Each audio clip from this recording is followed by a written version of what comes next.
성경 말씀을 보겠습니다. 사도행전 11장입니다. 사도행전 11장 1절로 18절까지 보겠습니다.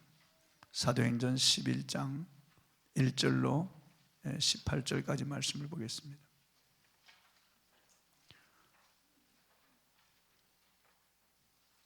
제가 봉독에 올리겠습니다. 유대에 있는 사도들과 형제들이 이방인들도 하나님의 말씀을 받았다 함을 들었더니 베드로가 예루살렘에 올라갔을 때 할례자들이 비난하여 이르되 내가 무할례자의 집에 들어가 함께 먹었다 하니 베드로가 그들에게 이 일을 차례로 설명하여 이르되 내가 욥바시에서 기도할 때 황홀한 중에 환상을 보니 큰 보자기 같은 그릇이 내 귀에 매어 하늘로부터 내려 내 앞에까지 드리워지거늘 이것을 주목하여 보니 땅에 네 발 가진 것과 들짐승과 기는 것과 공중에 나는 것들이 보이더라. 또 들으니 소리에서 내게 이르되 베드로야 일어나 잡아 먹으라 하거늘 내가 이르되 주님 그럴 수 없나이다. 속되거나 깨끗하지 아니한 것은 결코 내 입에 들어간 일이 없나이다 하니 또 하늘로부터 두 번째 소리에서 내게 이르되 하나님이 깨끗하게 하신 것을 내가 속되다고 하지 말라 하더라. 이런 일이 세 번 있은 후에 모든 것이 다시 하늘로 끌려 올라가더라. 마침 세 사람이 내가 유숙한 집 앞에 서 있으니 가이사라에서 내게로 보낸 사람이라. 성령이 내게 명하사 아무 의심 말고 함께 가라 하시매 이 여섯 형제도 나와 함께 가서 그 사람의 집에 들어가니 그가 우리에게 말하기를 천사가 내 집에 서서 말하되 내가 사람을 욥바에 보내어 베드로라 하는 시몬을 청하라. 그가 너와 내 온 집이 구원받을 말씀을 내게 이르리라 함을 보았다 하거늘 내가 말을 시작할 때 성령이 그들에게 임하시기를 처음 우리에게 하신 것과 같이 하는지라. 내가 주의 말씀에 요한은 물로 세례를 베풀었으나 너희는 성령으로 세례를 받으리라 하신 것이 생각나노라. 그런즉 하나님이 우리가 주 예수 그리스도를 믿을 때 주신 것과 같은 선물을 그들에게도 주셨으니 내가 누구에게 하나님을 능히 맡겠느냐 하더라. 그들이 이 말을 듣고 잠잠하여 하나님께 영광을 돌려 이르되 그러면 하나님께서 이방인에게도 생명 얻는 회개를 주셨도다 하니라. 아멘.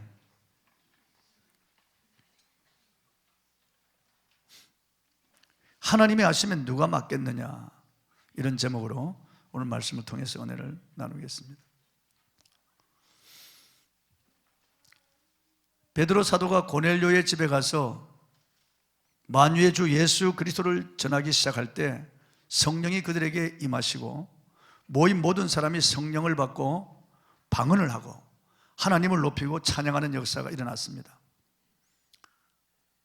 베드로 일행이 그 집에서 며칠 더 유숙하면서 세례를 주고 그 사람들을 더 믿음으로 견고하게 한 다음 예루살렘으로 돌아왔습니다. 그런데 예루살렘 교회에 돌아오니 예루살렘 교회 유대인 헬라파 사람들이 베드로를 비난하기 시작했습니다. 그 이유는 이방인 집에 들어가서 이방인들과 함께 유숙하며 식사했다는 것입니다. 본문 2, 3절을 한번 읽어보겠습니다. 시작. 베드로가 예루살렘에 올라갔을 때 할례자들이 비난하여 이르되 내가 무할례자의 집에 들어가 함께 먹었다 하니, 원어에 보면은 이 비난이라고 하는 말은 분노를 가지고 정죄했다 이렇게 되어 있어요. 그러니까 예수 그리스도를 믿지만은 할례 받은 유대인들에게만 구원이 있다고 믿는 이 소위 헬라파 유대인들이 베드로를 정죄했다는 거예요. 너가 어찌 유대인이면서 이방인의 집에 들어가서 이방인들과 함께 식사를 할 수 있느냐, 그들과 함께 유숙할 수 있느냐, 그 말이에요. 충격을 받았다는 겁니다. 이들은 오랫동안 율법과 전통에 매여 살아오다 보니까 그만 그 율법과 전통이 복이 아니고 그들에게 오히려 저주가 되어버리고 말았어요. 하나님은 모든 민족 가운데 유대 민족을 먼저 택하셔서 그들에게 선자들을 보내어서 하나님의 말씀을 주시고 그것을 기록하기 위해서 성경을 주셨어요. 그리고 유대인들에게 성전도 주시고 제사 제도를 통해서 죄사함의 은총도 주셨습니다. 그것은 유대인들이 먼저 하나님을 믿고 그들이 제사장 나라가 되고 그들이 제사장 백성이 되어서 이방 여러 민족들에게 하나님을 알게 하기 위한 통로로 사용하기 위해서 하나님이 그들에게 성경도 주시고 선지자도 주시고 성전도 주시고 그리고 여러 이런 율례를 주셨는데, 그들이 그걸 받고 감사하면서 하나님의 사명을 감당해야 될 것인데, 그들은 자기들만 택함을 받았다는 착각 속에 선민의식과 그리고 율법을 변질시킨 전통의식 속에서 이방인들을 오히려 멸시하기 시작했습니다. 그래서 이방인들은 짐승보다 못하다고 생각했어요. 자기들만 하나님의 사랑을 받고 자기들 공동체에 들어와야만 구원을 받는다고 그렇게 생각했습니다. 대단한 오해요, 착각이죠. 하나님은 이방인이라고 해서 차별하지 않습니다. 하나님은 유대인이나 이방인이나 하나님 다 사랑하십니다. 하나님은 모든 민족을 보편적으로 사랑하셔요. 누구든지 예수 그리스도를 믿으면 다 구원하시는 거예요. 하나님은 요나서를 통해서 하나님이 이방인들을 얼마나 사랑하시는가를 우리에게 알게 하셨어요. 아미떼 아들 요나는 선지자였습니다. 하나님의 말씀이 요나에게 임하였습니다. 너는 일어나 저 큰 성읍 니느웨 가서 외쳐라. 그 악독이 내 앞에 상달하였습니다. 이 말씀을 듣고 선지자인 요나가 당연히 니느웨로 가야 되는데 니느웨로 가지 않습니다. 왜 그럴까요? 니느웨는 아수르의 수도로서, 그 니느웨 사람들은 이스라엘과 원수였습니다. 이스라엘과의 전쟁에서 이스라엘 사람들을 잡아가서 껍질을 벗겨 죽이고 기름을 발라서 불태우기도 하고 어린아이들은 그냥 잡고 각 목소리에 쳐서 죽인 이런 잔인한 민족이기 때문에 이스라엘에게는 철천지 원수예요. 우리가 일본 사람을 대하는 감정보다도 이스라엘인들이 아수르 사람을 대하는 감정이 더 심각해요. 그런데 그런 아수르의 수도인 니느웨 가서 하나님 말씀 전하라고 하니까 요나의 감정이 허락하지 않았습니다. 그래서 민족 감정과 자기 선입견을 가지고 요나는 니느웨로 가지 않고 욥바로 내려갔습니다. 욥바는 항구 도시죠. 가니까 마침 타시스로 가는 배, 지금의 스페인의 타시스로 가는 배가 기다리고 있는 거예요. 그래서 그 배를 타고 성가를 집으라고 배 밑창에 들어 잠들었습니다. 배가 바다 한복판에 왔을 때 하나님이 대풍을 일으켜서 배에 물이 들어오고 배 사람들이 죽게 되니까 그들의 신들의 이름을 부르고 화물을 바다에서 다 던집니다. 배를 가볍게 하려고. 선장이 배 밑창에 내려보니까 요나가 잠들어 있는 것을 보았어요. 잠자는 자여 어찌미냐, 너의 신에게 구하라. 그리고 요나를 데리고 올라왔어요. 우리 가운데 범죄한 자가 있는가 보다. 그렇지 않으면 갑작스럽게 이렇게 대풍이 일어날 수 없다. 제비를 뽑았더니까 요나가 딱 걸렸어요. 너 어디서 왔으며 뭐 하는 사람이냐? 그때 요나는 나는 하늘과 땅과 그 가운데 만물을 창조하신 여호와 하나님을 믿는 사람이고 그의 선지자다. 이 풍랑이 나 때문에 일어났다. 그러니까 회개하는 거예요. 요나가 이 모든 정황을 알아채고 회개하는 거예요. 그럼 어떻게 하면 좋겠느냐? 나를 바다에 던지라. 그런데 어떻게 산 사람을 바다에 던질 수 있겠어요? 그러니까 자기들의 힘으로 배를 육지에 돌리고자 안간힘을 쓰고 노력해보지만은 배가 깨어지고 다 죽게 되었을 때 그들은 요나를 들고 여호와여, 이 사람의 피를 우리에게 돌리지 마옵소서. 그리고 요나를 바다에 던집니다. 요나가 바다 밑으로 쑥 내려갈 때 물고기가 큰 물고기가 요나를 삼킵니다. 요나가 물고기 뱃속에 들어갔지만 하나님이 특별한 방법으로 요나를 살리셨어요. 요나가 거기서 회개하면서 부르짖습니다. 3일 후에 하나님이 물고기를 명하여 요나를 육지에 토해놓게 합니다. 이 요나가 육지에 토해놓았는데 다시 하나님의 음성이 들려옵니다. 일어나 너는 저 큰 성읍 니느웨 가서 외쳐라. 그 악독이 내 앞에 상달하였습니다. 40일이 지나면 니느웨가 무너지리라고 전하라. 그래서 요나가 니느웨로 갑니다. 마지못해 간 거예요. 민족적 감정은 여전히 있는 거예요. 여전히 그 니느웨 사람들을 싫어합니다. 요나는요. 근데 이제 당했기 때문에 어쩔 수 없이 니느웨로 간 거예요. 니느웨는 극히 큰 성읍입니다. 장정이 사흘 길을 걸어서 돌아야 될 만큼 그렇게, 지금 서울 이 도심하고 거의 같은 그런 평수예요. 그런 넓이에요. 그런데 요나가 하루 길을 가면서 외칩니다. 40일이 지나면 니느웨가 무너지리라 그렇게 외칩니다. 성의도 없이 외쳤겠죠. 민족적인 감정이 있는데 뭘 그들이 좋다고 그냥 다정한 소리로 외치겠어요? 화가 난 목소리로 그냥 속으로는 다 죽어버리라 그러면서 외쳤을 거예요.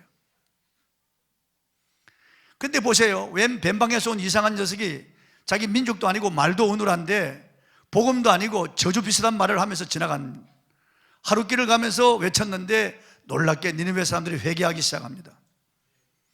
그리고 성령의 역사가 일어납니다. 왕이 신하들과 의논하고 조서를 내립니다. 전 백성들에게요. 모든 백성들은 다 굵은 베옷을 입고 금식하며 잿더미에 앉아서 하늘의 하나님 앞에 부르짖어 하나님의 공의를 구하라. 하나님이 혹시 우리를 구원하실지 어떻게 알랴. 짐승들까지 전부 베옷을 입히고 짐승들도 전부 금식시키라고 명합니다. 치와 마르티에서 푸들 전부 다 베옷을 입혀서 다 금식시키면서 다 하늘의 하나님 앞에 부르짖어서 기도합니다. 하나님이 니느웨를 구원하시는 거예요. 니느웨 전 백성들을 구원하시는 거예요. 그러자 요나가 화가 머리끝까지 납니다. 산 중턱에 올라가서 그 니느웨 씨가 내려다 보이는 산 중턱에 팔짱을 끼고 내 이럴 줄 알았다니까. 그래서 내가 안 오려고 했지. 하나님은 자비와 궁일에 풍성하신 분이라 하나님이 이런 일을 벌일 줄 내가 알았다니까. 그러면서 화가 나가지고 어쩔 줄을 모르는 거예요. 그때 하나님이 이 요나가 그 땡볕에서 더위에 그냥 홍고리 하는 걸 보면서 박넝쿨 하나 이렇게 재배합니다. 금방 자라죠. 그래서 요나 위를 덮어줍니다. 그러니까 또 인간은 간사해서 금방 또 해 그립니다.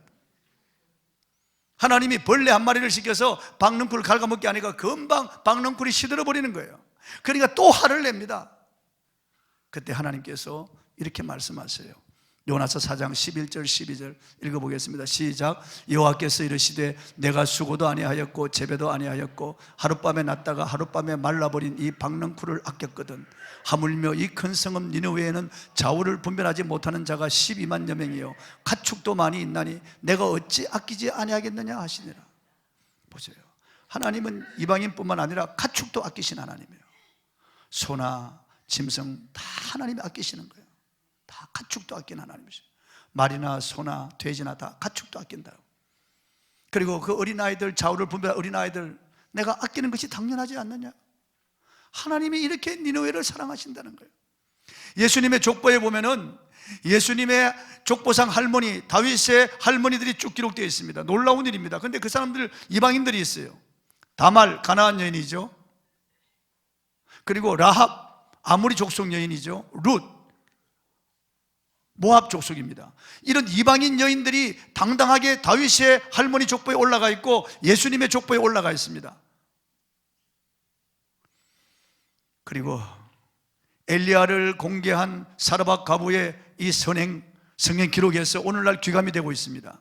그리고 나만 장군이 아람 나라의 이방인이지만은 엘리사를 통해서 고침받은 이런 기록이 성경에 다 기록되어 있어요. 하나님은 이방인이나 유대인이나 하나님 차별하지 않고 하나님은 모든 사람 사랑하신다는 거예요. 그 중에서 하나님을 믿고 돌아오는 사람을 하나님이 특별히 사랑하시는 거예요. 유대인들은 이방인들을 짐승같이 취급하는 거예요. 아니 짐승보다 더 못하게 취급하는 겁니다. 이방인하고 상종도 하지 않는 거예요. 율법을 변질시킨 거죠. 하나님을 오해한 것입니다. 하나님이 주신 사명을 내팽개쳐 버린 겁니다. 이 사람들은 전통과 과거에 포로가 되어 있는 사람들이에요. 자기 조상들이 했던 그 죄를 그대로 짓는 거예요. 구약 성경을 통해서 하나님은 이렇게 이방인도 사랑하신다고 하는 사실을 알아야 되는데 그럼에도 불구하고 그들은 조상들이 입에서 입으로 내려오는 전해준 이런 잘못된 이런 습관 전통에 매여 있다고 말해요. 오늘날도 예수를 믿지만은 과거에 사로잡혀 있는 사람들이 많습니다. 유튜브에 올라온 동영상을 제가 보았습니다. 할머니 한 분이 기도하는데 아버지, 하늘아버지 우리 자손들 다 잘되게 해주세요. 건강하게 해주세요. 복을 주세요. 예수님 이름으로 기도합니다. 나무 아비타불 아멘 그러는 거예요. 실은 불교에 있던 그 습관 그대로 못 버리고 그렇게 그게 두 번이나 그렇게 나무 아비타불 하는 걸 내가 보았습니다. 참 안타까운 일이죠. 예수를 믿으면서도 말이요 집사가 자녀 딸 결혼하는데 궁합을 보는 집사가 있었어요. 그래. 목사님 재미로 보는 거예요. 재미로 봅니까 여러분? 재미로 보는 거예요. 그 악습인데요. 성경은 악은 모든 모양이라도 버리라고 말씀하고 있는데요. 그 이름도 부르지 말라고 말씀하고 있는데 그 궁합 보러 갑니까? 연초에 토정비결 보는 정신 나간 사람도 있습니다. 스포츠 신문에 오늘의 운세 그래가지고 띠를 봅니다. 내가 말띠니까 이렇게 보는 거예요. 카카오 스토리에 재미로 보는 운세 이거 보는 사람이 있습니다. 여러분 이거 정말 위험한 짓입니다. 하나님 이걸 정말 싫어하고 가정에 계십니다. 이런 짓을 하면 안 돼요. 우리 띠를 말하면 안 됩니다, 여러분. 양띠, 개띠, 소띠, 말띠, 용띠 이런 띠를 말하면 안 돼요. 이 띠는 네팔의 한 중이 마귀에게 사로잡혀가지고 우리 인간에게 12간지를 붙여준 거예요. 마귀는 우리 인간을 짐승 수준으로 떨어뜨리는 거예요. 아니, 짐승보다 못하게 만드는 거예요. 그게 마귀가 하는 짓이에요. 하나님의 형상, 하나님의 모양인 우리를 짐승보다 더 못하게 만드는 게 마귀의 목적이에요. 그래서 술을 먹이고 마약을 먹이고 우리에게 온갖 중독을 시켜서 짐승보다 못하게 만드는 거예요. 여러분, 짐승들은 그런 짓을 하지 않습니다. 술 먹고 행패를 부리고 포건하고 사람을 때리고 죽이고 그런 짓을 하지 않아요. 마약 먹고 그냥 그렇게 나쁜 짓 하지 않는다고. 짐승들은요, 짐승들이 시기하고 질투하고 미워하고 분노하고 원망불, 이 짐승 그런 짓 하지 않아요. 짐승들은 그런 짓 안 합니다. 짐승이 동성애하고 그런 짓 하지 않습니다. 짐승은요, 인간이 짐승보다 더 타락한 거예요. 마귀가 그렇게 만드는 거예요. 그냥 죄를 짓게 해서 짐승 이하의 수준으로 만드는 거예요. 그게 마귀가 하는 짓이에요. 그러니까 마귀가 인간에게 띠를 붙여준 거예요. 너는 개다, 개띠. 너는 소띠, 소띠, 짐승, 잣나비띠, 그냥 이렇게 용띠, 말띠 다 붙여가지고 말할 때, 그런데도 이렇게 못하게 하는데도 우리 집사님 가운데 한 분이 무슨 띠요? 내가 듣는데도 그러니, 에이, 정말 참 옛 습관, 그 나쁜 그걸 못 버리고 그렇게 묻는 거예요. 띠를 말하는 거예요. 우리 큰딸이 어릴 때, 야, 너는 성령띠다, 알았지? 성경에 보니까 성령이 하나 되게 하는 띠라고 나오거든요. 또 사랑의 띠라고 나오고, 그러니까 사랑띠라고 하거든요. 성령띠라고 그렇게 해야 될 거 아니겠어요? 그러니까 우리 진숙이한테, 야, 너 성령띠다, 성령띠. 그러니까 얘는 그런 줄 알았죠. 도덕 시간에 자기 띠를 기록하라 그렇게 나왔죠. 그래서 얘가 성령띠 딱 썼어요. 틀렸어요. 틀렸다고 짝 꺼가지고 나와요. 그러니까 애가 울면서 와가지고, 아빠 성령띠라고 썼는데 틀렸잖아. 괜찮아, 괜찮아, 틀려도 괜찮아. 여러분, 그런 짓을 하면 안 돼요. 이런 유대인처럼 잘못된 이런 전통이나 습관에 매여 있으면 안 돼요. 예전에 얼마나 나쁜 습관들이 많아요. 손 없는 날 이사 가야 된다, 뭐 문턱을 밟지 마라, 복 나간다, 얼마나 그런 유교, 불교 그런 전통에 사로잡혀 살았던 사람들이 예수를 믿고도 그걸 버리지 못하고 있는 거예요. 그러면 손 없는 날 더 이사 가야 돼요. 문턱 밟지 마라, 팍 밟아버려야 돼요. 절대로 예수 믿는 사람은 사주팔자 운명에서 벗어난 사람들이에요, 여러분요. 그러니까 우리는 예수 안에 있는지 그런 율법 저주 아래 있지 않습니다. 은혜 아래 있는 사람들은 은혜 아래 있는 사람답게 살아야 되는 거예요. 옛 사람의 전통에 매이면 안 됩니다, 여러분. 말해도 미국 사람들이 자주 쓰는 오 마이 갓, 이거 하나님 이름 망령되 일컫는 말이에요. 그러면 오 지저스, 오 마이 갓 이러는 거예요. 아주 악한 짓이에요. 그런 말을 쓰면 안 돼요, 여러분요. 하나님의 이름을 망령되 일컫는 거예요. 우리들 전통과 나쁜 관습에서 벗어나야 됩니다. 새 포도주는 새 부대에 담아야 되는 거예요. 이 유대인들의 오해에 대한 베드로의 간증이 있었습니다. 본문 4절을 한번 읽어보겠습니다. 시작. 베드로가 그들에게 이 일을 차례로 설명하여, 이 일이라고 하는 것은 성령이 이방인들에게, 하나님의 성령을 이방인들에게 부어준 그 일을 말하는 거예요. 그리고 자기들이 이방인들과 함께 유숙하고 음식을 먹었던 것 왜 그랬느냐는 그 설명하는 거예요. 과거의 베드로 같으면 불같은 성질을 가진 사람이라서 그런 말을 들으면 그만 화를 냈을 거예요. 그러면서 혈기로 그들을 다스렸을 거예요. 그렇게 하지 않습니다. 베드로는 정말 다혈질 사람이에요. 아주 성질이 급한 사람이에요. 예수님 체포당할 때 그 금을 빼서 대제사장 종 말고의 귀를 내리친 사람이에요. 귀를 잘라버린 사람이에요. 가이사라 빌립보 지방에서 예수님이 너희는 나를 누구라고 하느냐 그러자 성큼 났으면서 주는 그리스도에서 살아계신 하나님의 아들이십니다. 다른 자들로 항상 먼저 해요.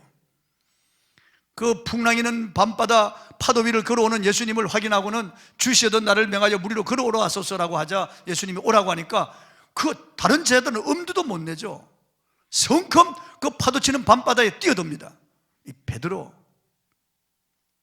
예수님이 목자를 치니 양들이 다 흩어지리라 그러니까 베드로가 성큼 났으면서 이 사람들은 다 버릴지라도 나는 절대 주님을 버리지 않겠습니다. 다른 사람들을 무한하게 만드는 사람이에요. 아주 급한 성격의 소유자입니다. 예전 같으면 자기를 비난하는 유대인들을 향하여 하나님이 하신 일을 가지고 너희가 뭔데 나를 비난해 그랬을 거예요. 그런데 이제 그렇게 하지 않습니다. 베드로는 성령 받고 변화되었습니다. 자기를 향하여 책망하고 정죄하는 유대인 신자들을 향하여 온유한 심정으로 대하면서 사려 깊은 마음으로 하나하나 차례대로 설명해서 그들을 이해시키고 설득시키는 것을 볼 수 있습니다. 이처럼 옛 관습과 전통에 매여서 부정적인 이런 시각을 가지고 베드로를 책망하는 유대인이지만은 베드로는 예수님을 닮은 그런 온유한 사람으로 변화되었습니다. 성령 받고 변화된 겁니다. 여러분, 우리도 다 성령 받고 변화되어야 되겠습니다. 성경 빌립보서에 보면은 너희 안에 이 마음을 품으라 곧 그리스도 예수의 마음이니 그랬습니다. 그럼 예수님의 마음이 어떤 마음입니까? 예수님은 나는 마음이 온유하고 겸손하니 내 멍에를 메고 내게 배우라고 그랬습니다. 온유하고 겸손한 분이에요. 예수님은 온유하고 겸손한 분입니다. 성령은 그리스도의 영이시기 때문에 우리 안에 들어오면은 예수님을 알게 하고 예수님을 닮게 하는 거예요. 성령 충만은 예수님 충만이에요. 누가 그러면 성령 충만한 사람입니까? 누가 성령 받은 사람입니까? 온유하고 겸손한 사람이죠. 온유하고 겸손한 사람이에요. 아직 성질이 난폭하고 성질이 너무 급하고 사람들을 비난하고 정죄하는 사람들은 아직 성령 받은 사람이 아니에요. 사람들 수근수근하고 비난하고 남들 흠을 퍼뜨리고 험담하고 이런 사람 아직 성령 받은 사람이 아니에요. 성령 받은 사람은 온유하고 겸손한 사람이에요. 예수님을 닮은 사람이에요. 남의 허물을 덮어주는 사람이에요. 성령 받은 사람은 남을 칭찬하고 남을 축복하는 사람이에요. 성령 받은 사람은 감사하는 사람이고, 성령 받은 사람은 긍정적인 사람이고, 성령 받은 사람은 언제나 관용을 베푸는 사람이고 용서하는 사람이고, 성령 받은 사람은 언제나 남을 이해하려고 하는 사람이에요. 사려 깊은 사람이에요. 베드로처럼.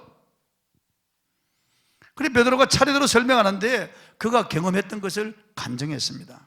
그가 요파시에 소재한 무두장이 시몬의 집에 유숙하고 있을 때 하나님께서 한 환상을 보여주셨는데 큰 그릇이 내려오는데 네 귀를 묶은 큰 보자기 같은 그릇이 내려오는데 거기에 레위기에 먹지 말라고 한 가증스러운 짐승들이 가득한 거예요. 네 발로 기는 것, 공중의 새 이런 것들, 한마디로 말하면 부엉이, 올빼미, 따오기, 그리고 황새, 뱁새 이런 것들이 들어있고, 그리고 개, 돼지 이런 것들이 막 들어있다는 거예요. 유대인들은 그걸 절대 먹지 않습니다. 하나님 먹지 말라고 하시기 때문에. 그런데 하나님께서 잡아 먹으라 하는 음성이 들리는 거예요. 그래서 베드로가 주여 그럴 수 없나이다. 속되거나 깨끗하지 아니한 것은 결코 내 입에 들어간 일이 없나이다. 그렇게 하니까 하나님께서 하나님이 깨끗하게 하신 것을 내가 속되다 하지 말라, 이런 음성이 똑같은 이런 그 세 번 보이고 세 번 음성이 들리는 거예요. 그래서 이게 뭘까? 이 환상이 무슨 뜻일까? 하고 내려오는데 성령께서 내가 보낸 사람들이 있다. 그를 따라가라 그러시는 거예요. 그래서 누가 문을 두드려 내려가 보니까 고넬료가 보낸 세 사람이 거기 서 있는 거예요. 그래서 성령이 의심하지 말고 따라가라고 그래서 하룻밤 자고 난 그 다음날 따라갔다는 거예요. 가보니까 로마의 백부장 고넬료의 집인데 가이사라에 있는 고넬료의 집에 들어가 보니까 고넬료가 그의 가족들과 일가 친척 친구들 종들 다 모아놓고 있는 거예요. 그래 고넬료가 하는 말이, 엎드려 절하며 하는 말이, 내가 기도할 때 천사가 나타나서 요파 무두장이 시몬의 집에 있는 베드로라고 하는 사람을 청하여 그의 말을 들으라고 해서 내 종들을 당신에게 보냈나이다. 자, 이제 우리는 당신의 말을 듣기 위하여 하나님 앞에 있나이다. 그래서 베드로가 예수 그리스도에 대하여 말을 시작할 때 성령이 강림했다는 거예요. 예수 그리스도에 대한 말을 시작할 때. 본문 15절입니다. 한번 읽어보겠습니다. 시작. 내가 말을 시작할 때 성령이 그들에게 임하시기를 처음 우리에게 하신 것과 같이 하는지라. 분명한 것은 베드로가 유창하게 설교하고 있을 때 성령이 저들에게 임한 것도 아니고, 설교가 끝나고 통성기도 시간에 성령이 임한 것도 아닙니다. 베드로가 이방인들이 성령 받기를 위하여 기도하거나 소원한 적이 없습니다. 베드로가 설교를 시작할 때 성령이 임하셨다고 하는 것은 베드로의 어떤 경건과 영향력이 아니었다는 겁니다. 이방인들에게 성령을 부어주신 것은 성령이 주도권을 가지고 성령이 임의로 하신 일이지 베드로의 어떤 경건과 능력에 의해서 성령이 임한 것이 아니라는 거예요. 아니라는 거예요. 하나님이 은혜 주실 자에게 은혜 주시고 능력 주실 자에게 능력을 주신다는 거예요. 인간의 어떤 경건과 능력에 의해서 성령이 움직이지 않는다는 거예요. 성령 그분이 주도권을 가지고 행하신다는 거예요. 그래서 그들이 새 방언을 말하기 시작했고 하나님을 높이며 찬양하기 시작했습니다. 이것이 성령 받은 사람들의 모습입니다. 성령 받은 사람은 새 방언을 말하고요, 하나님을 찬양하고 하나님을 높입니다. 성령 받은 사람이 하는 짓이에요. 오순절 마가 다락방에 성령 받은 사람들도 방언을 말하고 하나님을 높이고 찬양했어요. 똑같아요. 고넬료 가정에 모인 이방인들, 이 사람들은 예수를 믿지 않던 사람, 불신자들인데, 전혀 알지 못하는 사람들인데도 성령이 그들에게 임하니까 그들이 새 방언을 말하고 하나님을 높이고 찬양하기 시작했어요. 성령 받은 사람의 특징이 이게요. 지질거리고 비난하고 수근수근하고 험담하고 부정적인 말을 하고 남을 저주하고 모독하는 말을 하고 욕하고 거짓말하고 이런 말이 아니고, 이제는 긍정적인 말을 하고 남을 칭찬하고 축복하는 말, 감사하는 말을 하고 덕을 세우는데 소용되는 아름다운 말을 하는 새 방언을 말하는 거예요. 그리고 하나님을 높이고 찬양합니다. 이게 성령 받은 사람의 특징이에요. 본문 15절을 다시 한번 읽어보겠습니다. 시작. 내가 말을 시작할 때 성령이 그들에게 임하시기를 처음 우리에게 하신 것과 같이 하는지라. 여기서 처음 우리에게 하신 것과 같이 했다는 말은 오순절 성령 강림을 말하는 거예요. 사도행전 2장 1절로 4절에 기록된 성령 강림을 말하는 거예요. 거기 보면 오순절 날이 이미 이르며 저희가 다 같이 한 곳에 모였더니 호련히 하늘로부터 급하고 강한 바람 같은 소리가 저희 앉은 온 집에 가득하며 불이 해같이 갈라지는 것이 각 사람의 머리 위에 임하여 보이더니 저희가 다 성령의 충만함을 받고 다른 언어들로 말하기를 시작하니라. 성령 강림 사건을 그가 기억했다는 거예요. 똑같은 현상이 일어났다는 거예요. 이방인들에게도 똑같은 현상이. 어떤 신학자들은 오순절 성령 강림 사건은 단회적이고 이례적이다. 딱 그때 한 번 있었다. 그 뒤로 그런 현상은 없다 그럽니다. 천만에요. 고넬료의 가정에 재현되었죠. 사마리아에 임했죠. 그리고 에베소 교회에 임했습니다. 사도행전 4장에 보면은 산헤드린 앞에서 풀려나온 제자들이 기도할 때 또다시 재현되었습니다. 계속 재현되는 거예요, 여러분. 역사 속에 하나님을 사모하거나 주의 이름으로 모이는 곳에, 부르짖어 간구하는 곳에 성령은 변함없이 오순절 그 성령, 오순절 성령 강림 그 성령이, 그리고 고넬료의 가정에 임하신 그 성령이 여전히 영국의 웨일즈 지방에도, 헤브로디즈에도, 그리고 미국의 뉴욕주에도, 그리고 아주사에도, 우리 한국의 평양 장대에도 성령이 변함없이 부어주시는 거예요. 하나님 차별하지 않습니다. 누구든지 사모하는 자에게, 그리고 믿는 자에게 성령은 개인과 가정과 그리고 모인 무리들과 공동체 그 한 지역에 성령을 부어주시는 거예요. 부흥이 일어나는 거예요. 마치 옛날 이스라엘 백성들이 단을 쌓고 그리고 번제물을 태울 장작을 올려놓고 번제물을 올려놓고 기도할 때 불이 떨어져서 살랐듯이, 지금도 준비된 곳에, 사모하는 곳에 성령은 임하십니다. 성령은 임하십니다. 구약에 성령이 임하신 것은 개인에게 임하고 극히 적은 소수에게 임했습니다. 제사장이나 선지자나 왕, 사울이나 다윗, 그리고 삼손이나 엘리야, 엘리사 같은 이런 개인에게 임했습니다. 그리고 죄를 범하면 성령이 떠나가시기도 했습니다. 사울에게도 떠나갔어요. 삼손에게도 떠나갔습니다.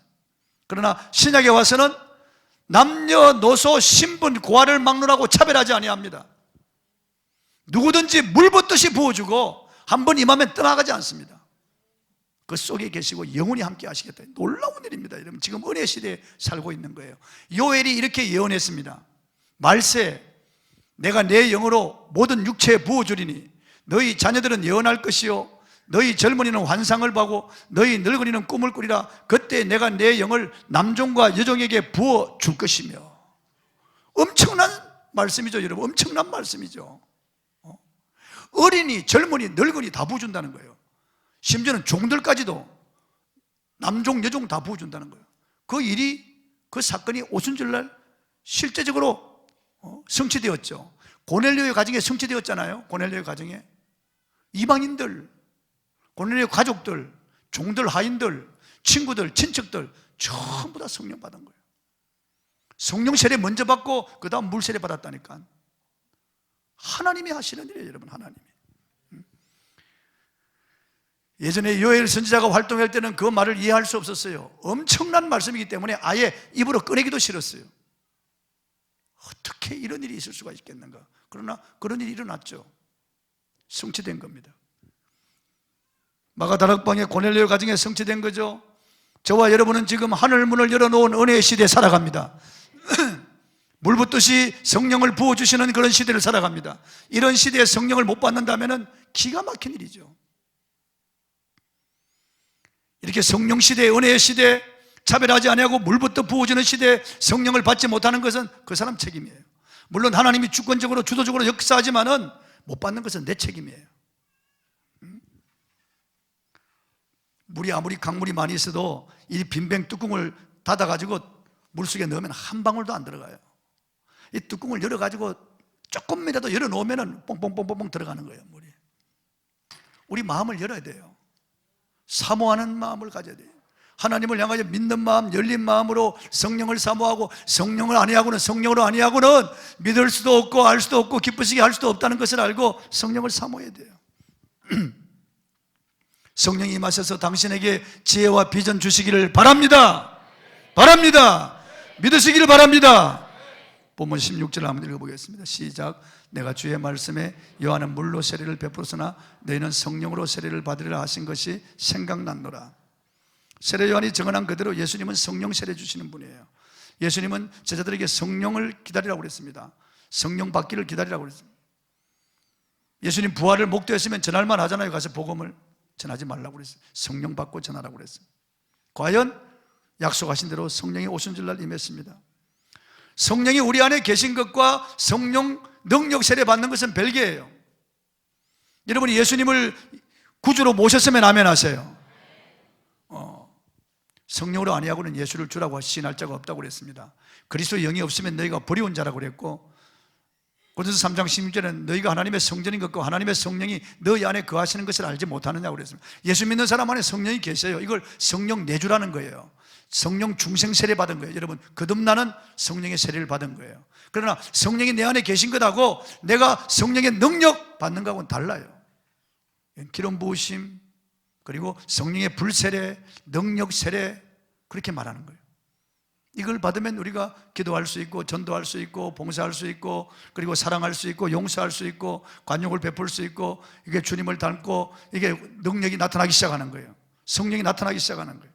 그러므로 여러분, 성령을 간절히 구하시기를 바랍니다.